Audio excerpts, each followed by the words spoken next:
Bite into this fact. Nowhere in the Bible does it specifically mention that the forbidden fruit in the Garden of Eden was an apple. This misconception, widely accepted as biblical truth, actually sprouted from Renaissance art and literature. They often depicted the infamous fruit as an apple, an image that has stuck with us over centuries. However, if we delve into the actual scripture, it merely refers to a fruit without specifying its type. So let's not blame apples for humanity's original sin, shall we? Ever heard of the 3 wise men? Well, the Bible never gives a specific number. The number 3 has been ingrained into our collective consciousness not because of a biblical head count, but due to the gifts they came bearing: gold, frankincense, and myrrh. A gift for each king, you might think. But the truth is, the Bible leaves the exact number of magi to our imagination. Could it have been 2 or 4 or even 7? We simply don't know. Next time you sing "We Three Kings," remember that it might have been more or less. We all celebrate Jesus' birth on December 25th, but the Bible doesn't provide a date.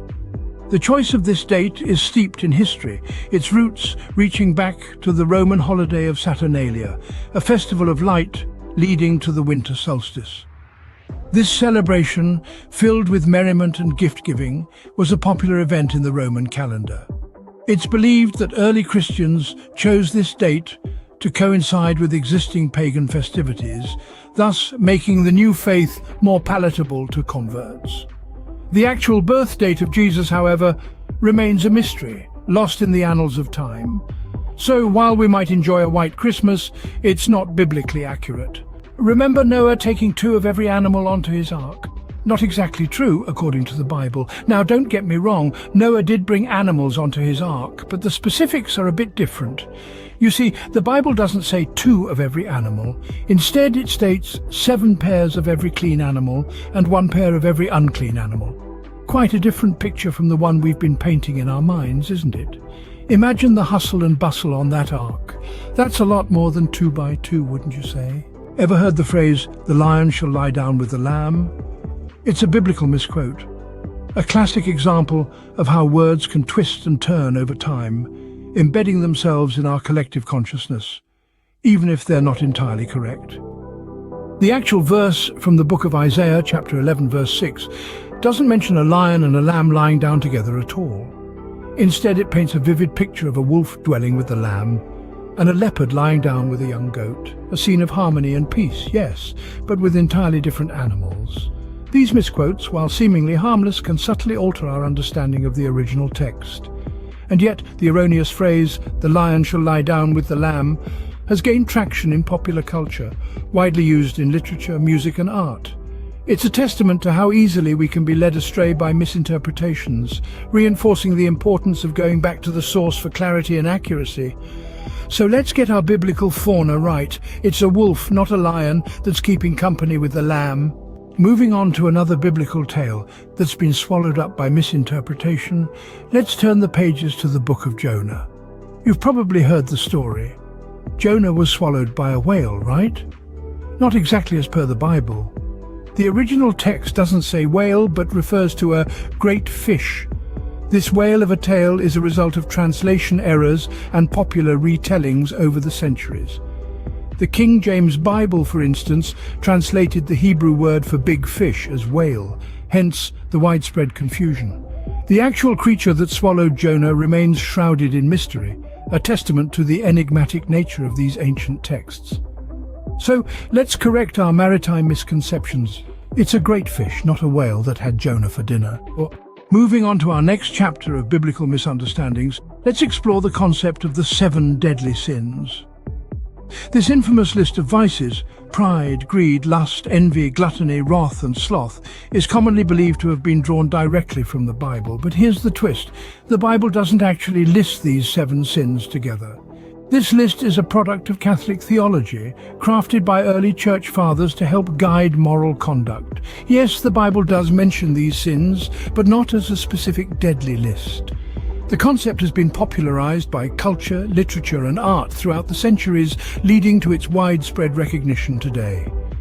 So it's time to set the record straight. The 7 deadly sins are more a product of theology and culture than biblical scripture. A fascinating example of how religious teachings can evolve over time and seep into popular consciousness. Moving forward, let's delve into another popular but misunderstood concept: the rapture. A common belief in Christian eschatology, the rapture is thought to be a moment when believers will be caught up in the clouds to meet Jesus. But here's the catch. The term rapture isn't explicitly mentioned in the Bible. It's derived from a Latin word rapturo, which means caught up or taken away. The Bible does mention a moment when believers will be caught up to meet the Lord in the air, but it doesn't use the term rapture. This concept is largely a product of modern interpretations, particularly those of 19th century American evangelists. So, while the rapture holds a prominent place in Christian belief, it's important to note that the term itself doesn't appear in biblical scripture.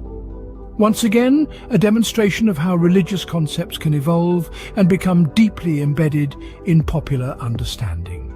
Even as we continue our journey, we stumble upon yet another widely misunderstood concept: the Immaculate Conception.